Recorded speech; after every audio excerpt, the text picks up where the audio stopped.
So from the 1st of July 2020, the coronavirus job retention scheme becomes more flexible and employees can start to plan the return of their furloughed staff. This can be complicated, and if not done correctly, it could affect staff morale and impact on your business. The webinar this morning will cover what is flexible furlough, how does it work, how can flexible furlough be applied. Hema is Head of Operations at Quest Business Services, will be presenting today's webinar. There'll then be a Q&A afterwards, so please use the Q&A function when you have a question. Hema, over to you. Thank you. Morning everybody, I'm Hema and I'm Head of Operations from Quest Business Services. Some of you may have attended yesterday's webinar where my colleague Andy talked about health and safety. So I'm going to be concentrating and looking after the HR element of it, but as you'll appreciate, there is a little bit of a crossover between HR and HS. So for ease, what I've done is I've prepared a slide and I'm just going to share my screen, so bear with me. Oh no, I want this one, sorry.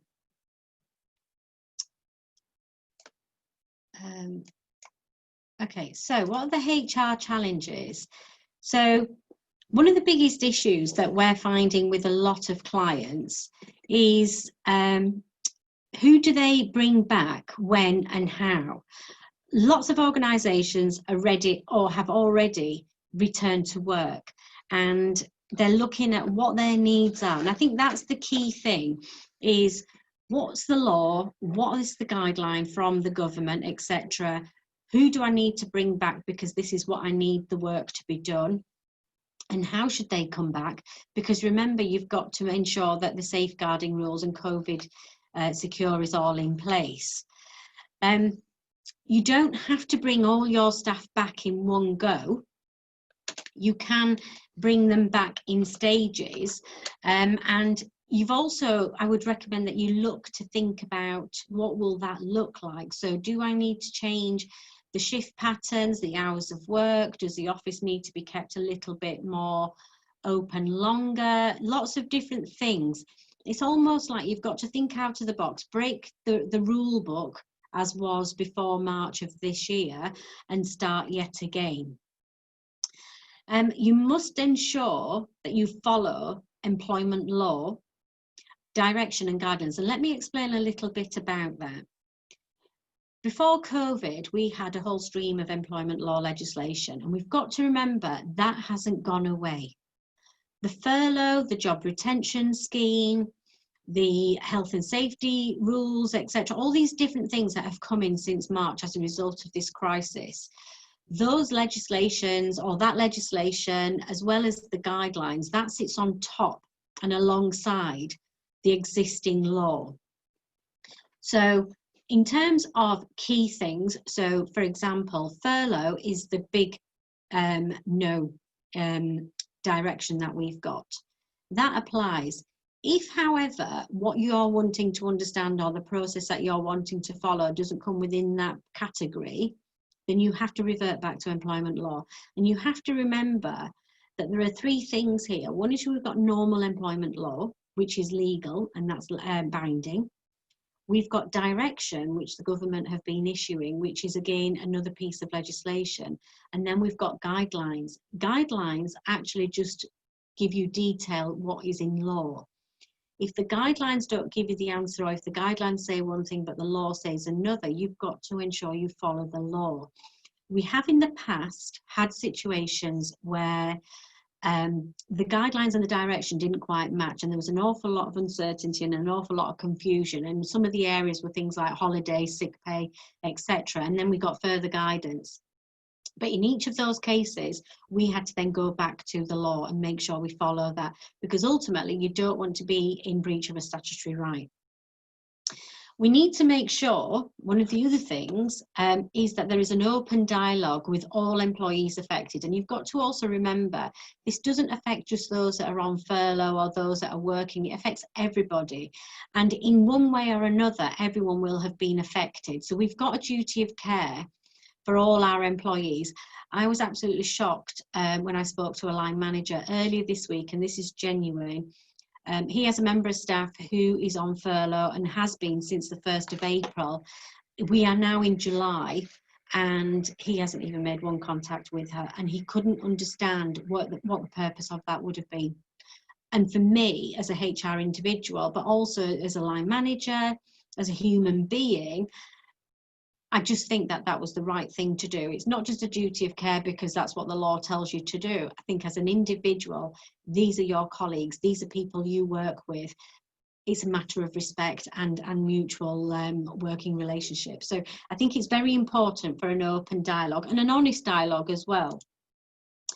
Anything we do, regardless of whether it's just guidelines or following the law, etc., we've got to make sure that we follow a fair process. If you try to manipulate a situation to make it look like you're following the law, but realistically you're not, you're very quickly going to get caught out. And that's one of the things that we're coming across an awful lot at the moment on our advice lines.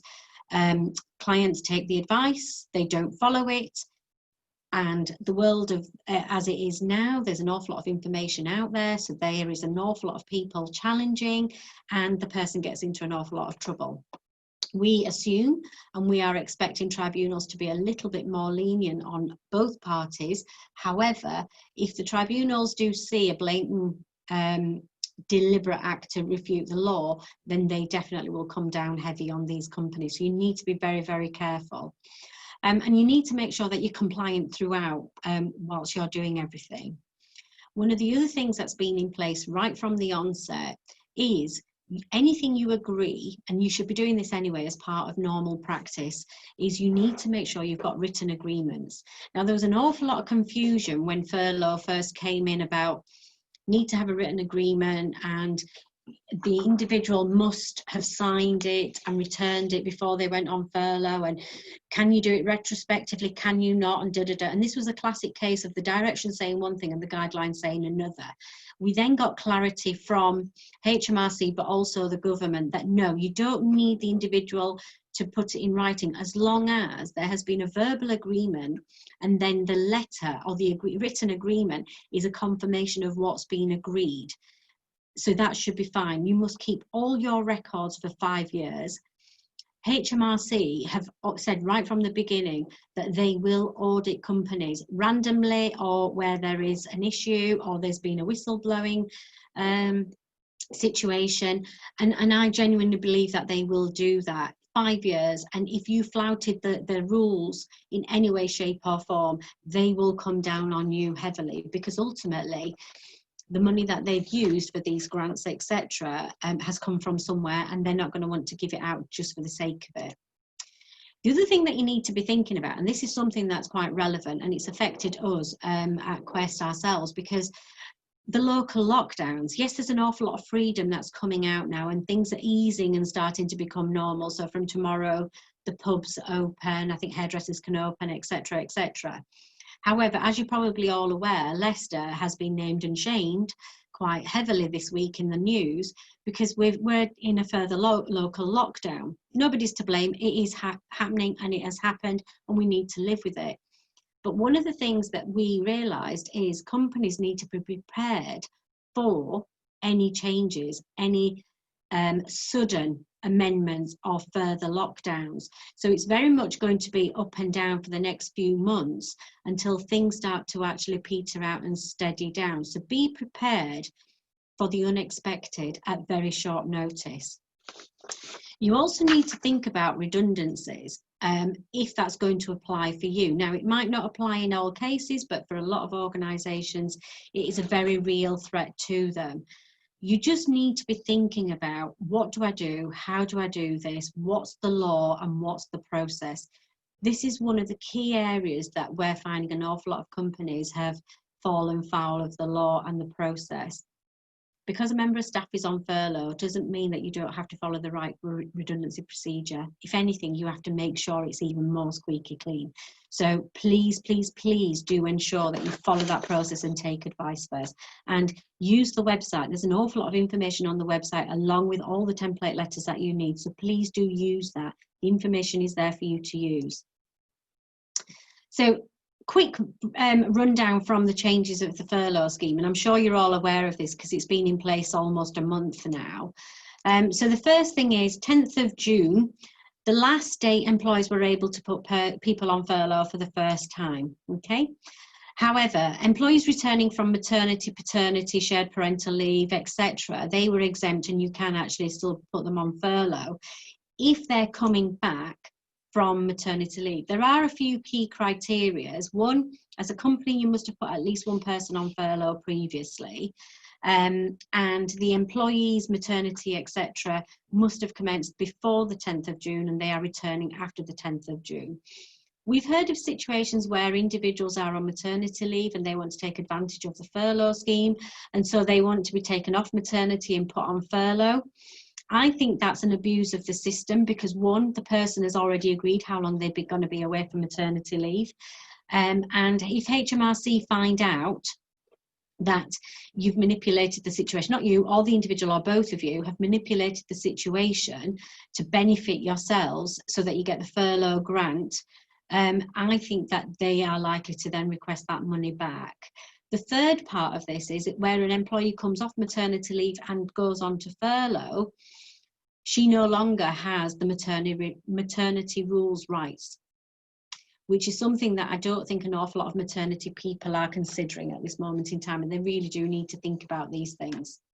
One further amendment that came, before I carry on, obviously you've got to have had RTI submissions before the 19th of March. One of the changes, and this is one of the things that we have an issue with the government, is they regularly update these rules and guidelines, etc. But on the 19th of June, they introduced military reservists returning from mobilisation after 10th of June in the same category as well. So that's another one that came in, okay? There are no changes to the grant levels in June and July. The furlough scheme, as it stands, will be closing on the 31st of October. Again, I know there's an awful lot of information on the social media and on the news, etc., about certain industries like the music industry yesterday requesting an extension to furlough. I would say watch this space. I suspect something will happen. What? No idea. And more often than not, it's quite last minute, and I wouldn't go by what the news says. That's a good point that I need to make, actually. In terms of reliable sources, there are two places that you should be looking.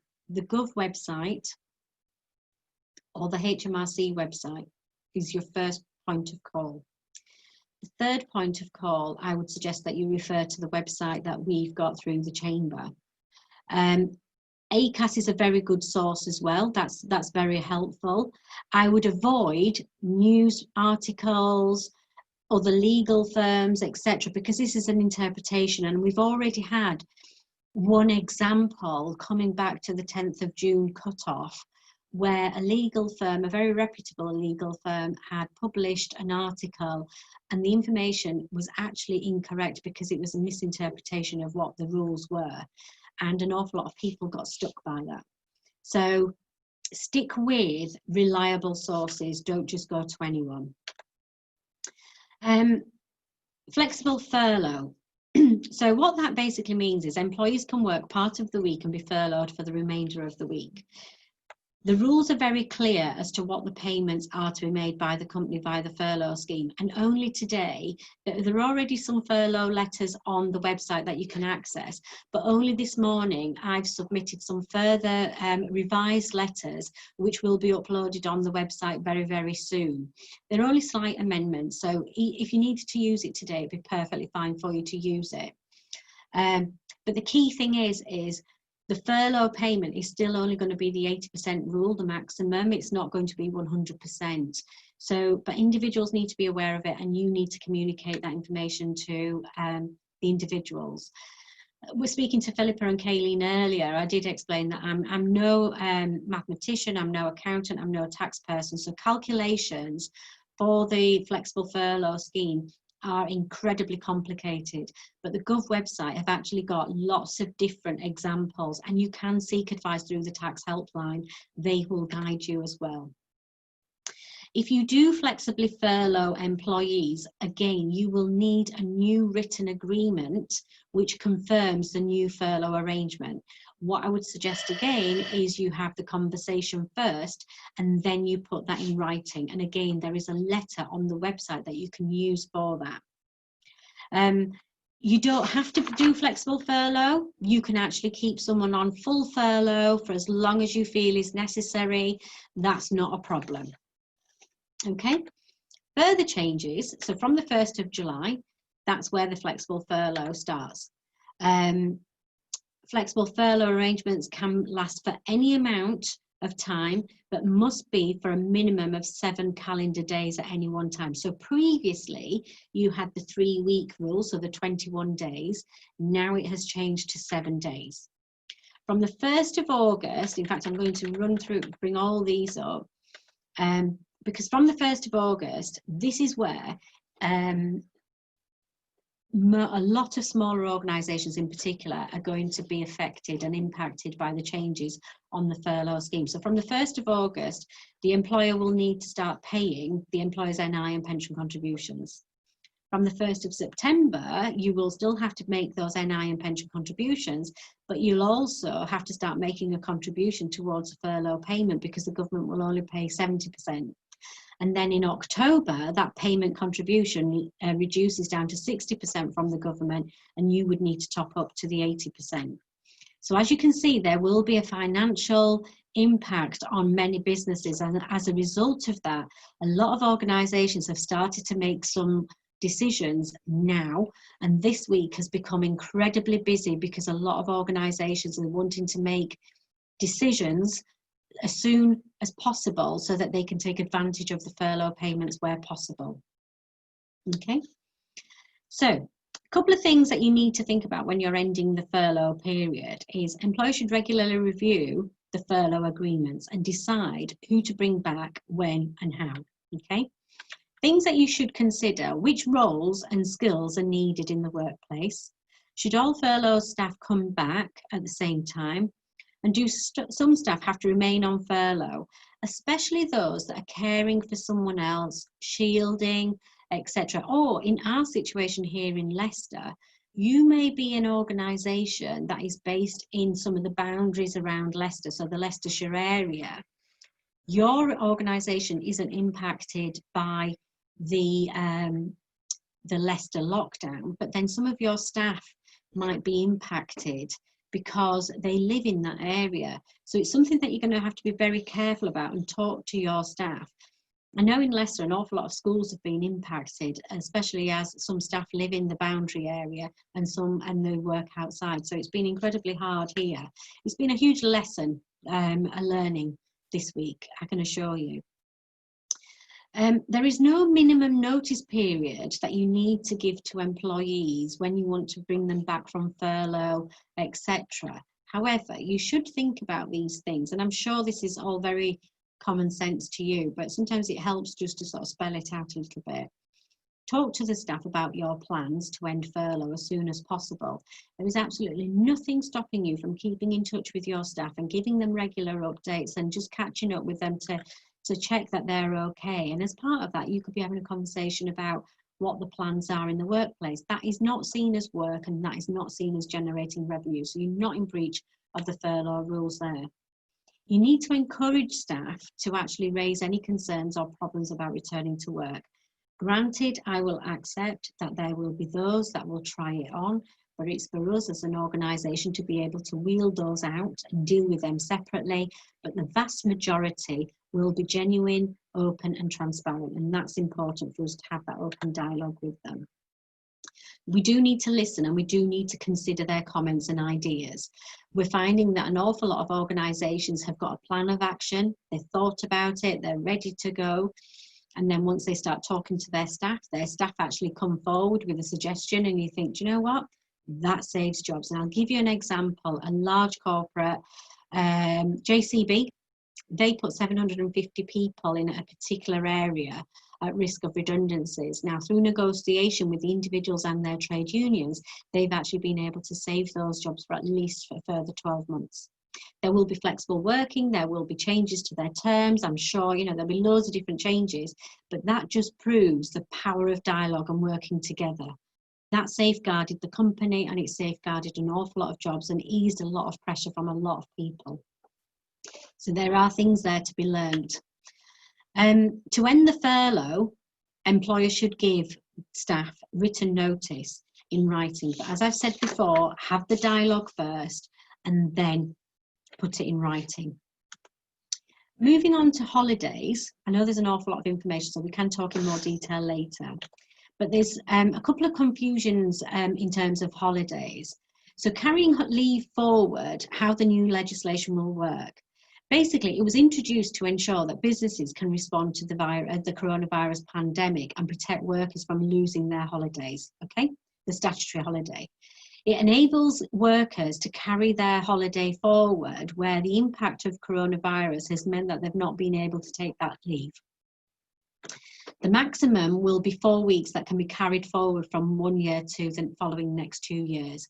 And those 2 years, or when you can or have to split that holiday, hasn't actually been dictated. That's for you as an organisation to plan ahead and to manage and coordinate. When calculating how much holiday a worker can carry forward, the employer must give the workers the opportunity to take any leave that they can't carry forward. So for example, if you give just the statutory entitlement, which is the 5.6 weeks, technically that adds up to 28 days for someone who generally works 5 days. Then 20 of those days you are potentially able to carry over into the next 2 years, but those other days you would need to ensure the employees had an opportunity to take the leave. There is another thing as well, that the company can actually ask individuals to actually take the leave. All you've got to do is to give twice as much notice. And I think those of us who have been working through this whole pandemic, we're probably very, very tired because nobody really has had any time to be able to have time off from work. Holiday doesn't mean going away somewhere,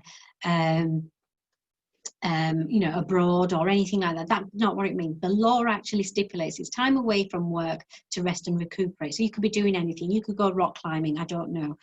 But it's time away from work. So when an employee challenges you and says, well, I can't book a holiday, I can't go anywhere, that's not the point. The point is it's time away from work. And you can be very, very strict about that. So what's reasonably practicable? Things like significant increase in demand of service due to coronavirus that could have made taking time off from work impossible or not practical for you. The length of time the worker has for the leave year, because you know annual leave years vary very much from one company to another. So if someone's got 15 days holiday and the leave year finishes at the end of July, the likelihood is they're not going to be able to take that leave, and therefore encourage them to take some of the time, but then that the rest would actually be carried over. There could potentially also be an impact on company recovery if everyone's taking leave at the same time, and it affects not just the production and the output, but also the remainder of the workforce, because technically you've got lower staff than what you need in order to be able to operate. So these are the sort of things that you need to be thinking about. And this is why I think forward planning is so important. But I think one of the other things that you need to think about is you as a business can actually help your staff to manage when they take leave off. So if you've got a department of 5, there's absolutely no reason why you can't say to them, right, you're all going to take a week's leave off and it's going to go in sequence. You just need to make sure you've given the right number of on that right period of notice in line with the working time regulations, and the employee's got very little comeback. But do think about that very carefully. Where leave is carried forward, give workers the opportunity to take that holiday at the earliest practical opportunity. I would probably say try to avoid any more holidays being carried over into the second year, because it is going to get really confusing and quite challenging. And most businesses we've talked to, they're probably looking at an 18 to 24 month recovery program. So they really do want that in the second year of this recovery program to actually be running at full steam ahead and not having the challenges of trying to manage the holidays, etc. Now, this is an interesting area, and this raises an awful lot of eyebrows, queries, etc. What I would say is, I'm going to talk about this, but I will refer you back to the Gov website. because that's where this information comes from. And the rules about the furlough and the carryover are very, very clear. If you think back to the slide before, the point of that slide and the information there was the carryover was introduced for those who were unable to take the leave as a result of the coronavirus crisis, okay? In the government's eyes, workers who are on furlough are unlikely to need to carry forward holidays because they're able to take their holiday during furlough leave or furlough period. That brings an awful lot of questions and uncertainty, etc. But it is legal and it is possible, and I would encourage you as a business to actually look at doing that. Individuals must be paid the correct holiday pay, so not the furlough pay. You can obviously get the grant for that, but you would need to top it up to make sure that it's the full amount that they get paid. If the employer obviously is unable to fund that additional payment, then the worker can carry on staying on furlough leave, and they will just carry on accruing their leave, and it'll be carried forward. However, in all situations, the individuals must still be given the opportunity to take their annual leave at the correct holiday pay before it being carried over, because what we don't want is for it to be lost. The other thing that you've got to think about here is if someone is on furlough, or even a member of staff is working with you, not being able to take the leave, and then they do leave, or you make them redundant, any holiday that they've accrued but not taken will have to be paid. So it's balancing it out, isn't it? What do I do? How do I manage this? That type of thing you need to think about. So just to sum up then, things that you need to think about: you must ensure you follow a fair process and are compliant throughout. You must make sure you have written agreements and keep all your records for 5 years. You must ensure that you are compliant from a HR and HS perspective. Think about local lockdowns and the impact of how that could impact on your business. Be prepared for the unexpected is what I would say, because we've learned that. Redundancies, restructures, don't jump straight into that. Think about, what are my options here? What other things could I possibly do? And look out for updates. Just in last month, I think we had 4 different updates. So there was one at the beginning of the month, there was another one around about the 12th of June, there was a further update on the 19th of June, and yet another one on the 25th of June, all of which must be followed and kept up to date. So I would say most definitely do keep an eye out for any updates. Thank you. That's everything that I had for the presentation, so I'll open it up to Q&As.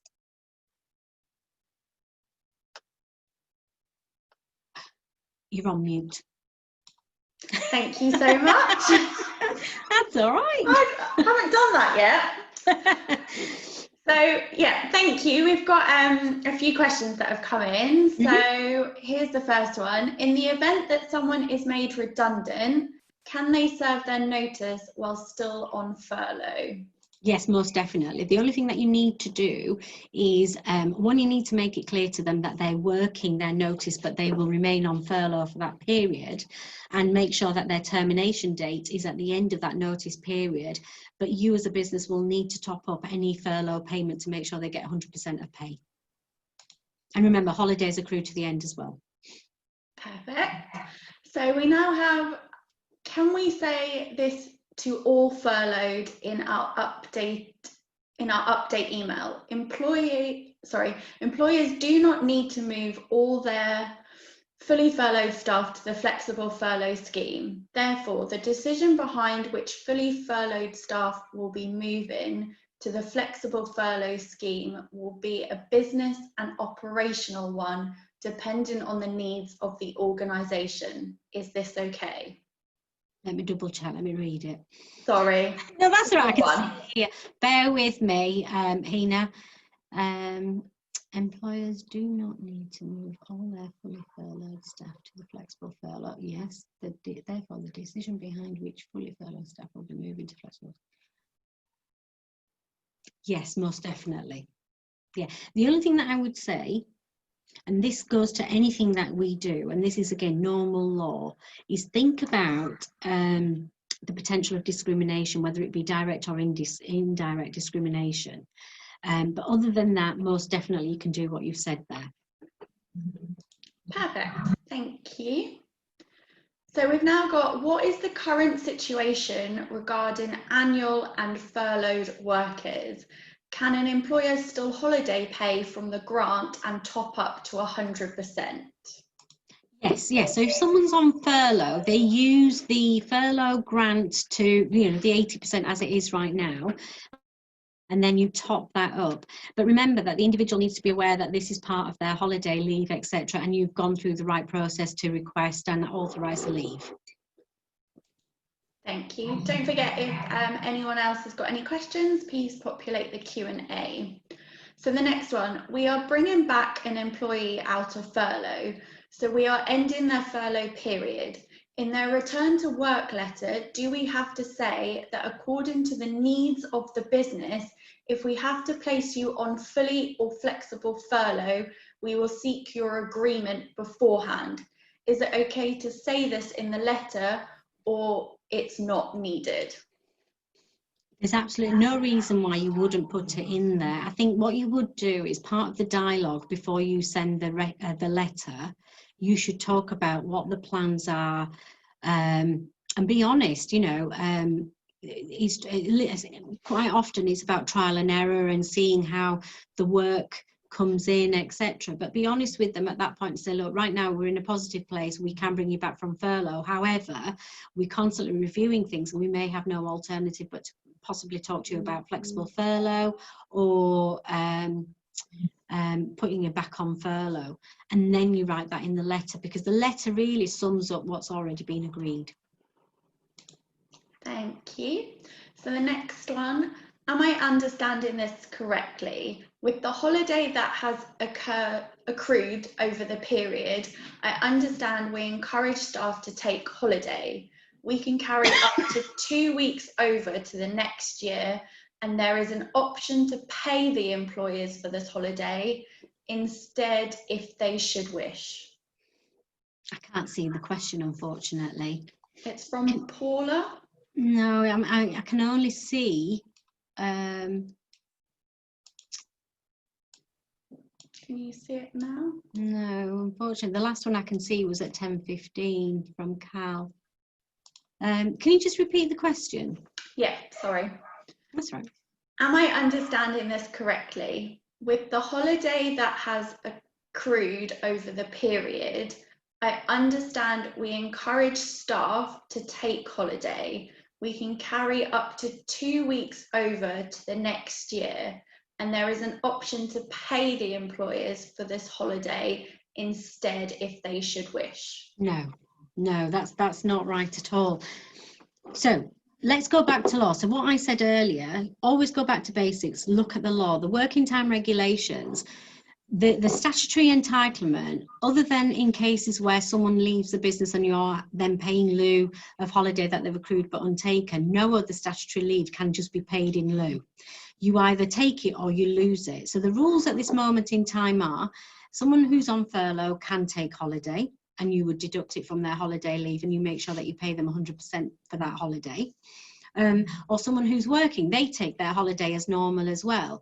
If, however, as a result of this crisis, someone is unable to actually take their leave in the holiday year, the government have introduced the entitlement that you can carry over a maximum of 4 weeks annual leave from this year into the following 2 years. But you have to physically take that leave. You can't pay them in lieu of that leave. Anything over and above that, they should be taking. There is an argument, anything over and above the statutory we can pay and it's contractual, and that's for a business decision to make. But in terms of the statutory, unless someone leaves, it has to be carried over and they have to be able to take the leave. Perfect. Next one. If there is a bank holiday while they are on furlough, do we have to adjust their pay to 100% for those days? There's 2 ways of doing this. Yes to that answer or that question, or alternatively, the person can take that time at a later date. Thank you. Is the minimum period of flexible furlough a block of 7 days? Okay, so we've got a little bit of a bridge at the moment. So we've got some who are still in the 3-week block, so that's a 21 day period. But anyone who was put on furlough or re-furloughed from the 1st of July, that is a block of 7 days. So each period has to be for 7 days, 7 calendar days, not 7 working days. Thank you. So we have furloughed workers who are on fixed term contracts. They started in February 2020 and they would be ending on 10th of December 2020. In their contracts, it states that we can end early giving notice. Their job function is at risk of redundancy. Do we deal with this by redundancy or just end early given the appropriate notice? That's entirely up to you which route you want to take. I mean, the same would apply whether they were on furlough or not. Again, going back to basics, normal employment law applies. You've got to make sure you follow that right employment law and you follow the correct process. But whether you want to go down redundancy or you just want to terminate the fixed term contract, entirely up to you which one you go down. Thank you. We're having some great questions. Just a reminder, feel free to pop some more in. So please, can you confirm the bit about a minimum 7 days regarding flexi furlough? Was this meaning a member of staff? Okay, so it's not flexi furlough or furlough, it's just the period. So if you think back to when furlough first was introduced, the rules there were you can furlough someone, but it had to be for a minimum of 3 weeks or 21 days as the rules actually stated. That has now been changed and it has now been reduced to 7 days. However, there are still some people who started their furlough period before the 1st of July and therefore they have to complete their initial 3-week period before they can be brought back, and then if you needed to re-furlough them, you would then just need to do the 1-week furlough. Does that make sense? Right, that is all the questions we've got. So just seeing if anyone else has any more questions before we wrap up.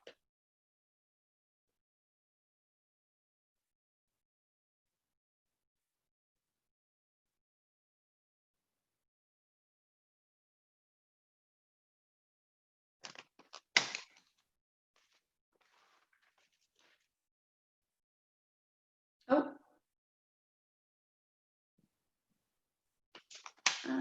So I've got a question. How do we avoid redundancy? In terms of avoiding redundancy, redundancy only applies where the role has diminished, ceased, or there's a closure. In this situation at this moment in time, there is a knee-jerk reaction from a lot of organisations to jump straight into redundancy because they can't see another way through. But I would suggest that they actually do think about what's an alternative. Use the schemes that are out there. You've got the option of flexible furlough. You've got the option of consulting with your staff and maybe looking at reducing pay, hours of work, etc.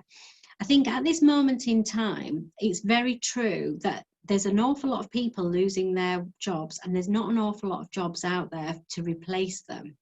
So like I explained with the JCB situation, they found a way forward in that people can secure jobs, even if it's for a short-term period. That agreement is for 12 months, so God knows what will happen in 12 months' time. However, for now, that was an alternative to actually making people redundant.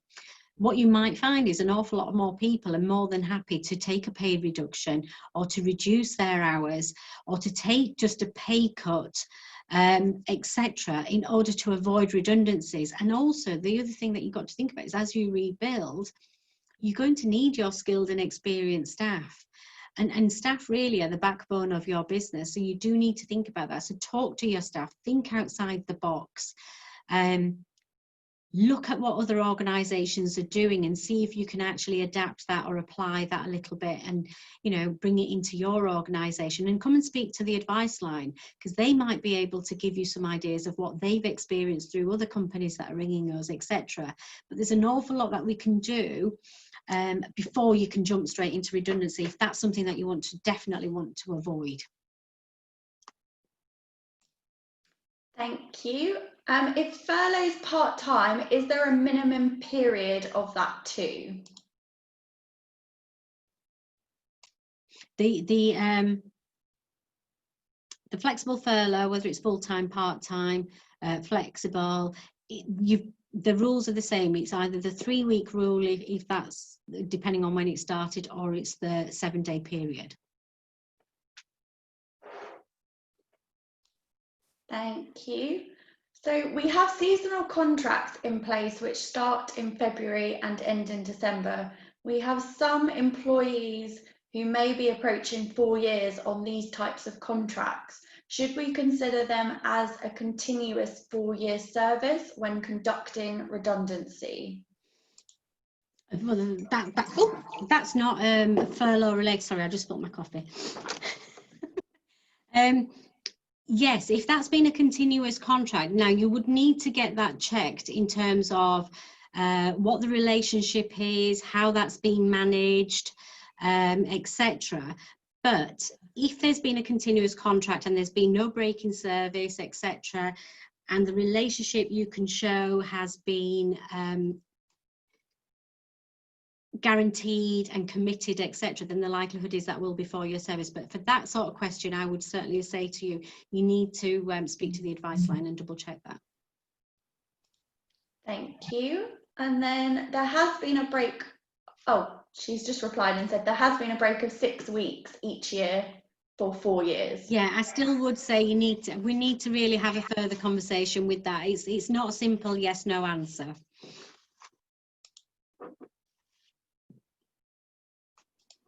Perfect. Again, that's all the questions that we've got. So I'll just see if anyone else has any further questions.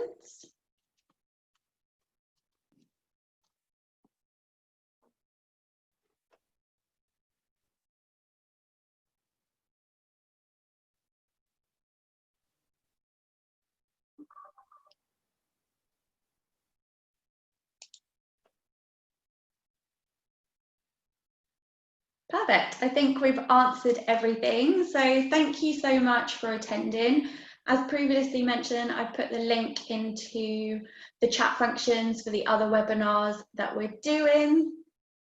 Also, if you're a chamber member, you have access to Chamber 4 services provided by Quest, which covers HR, legal, tax and health and safety.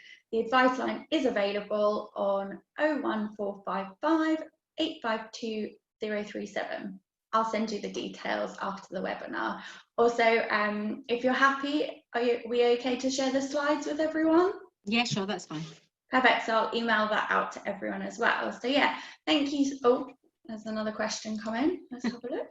Oh, just to thank you, it was a good webinar. Oh, thank you. So yeah, I just want to say thank you so much for everyone attending, and we hope to see you again soon. Brilliant, Bye. thank you.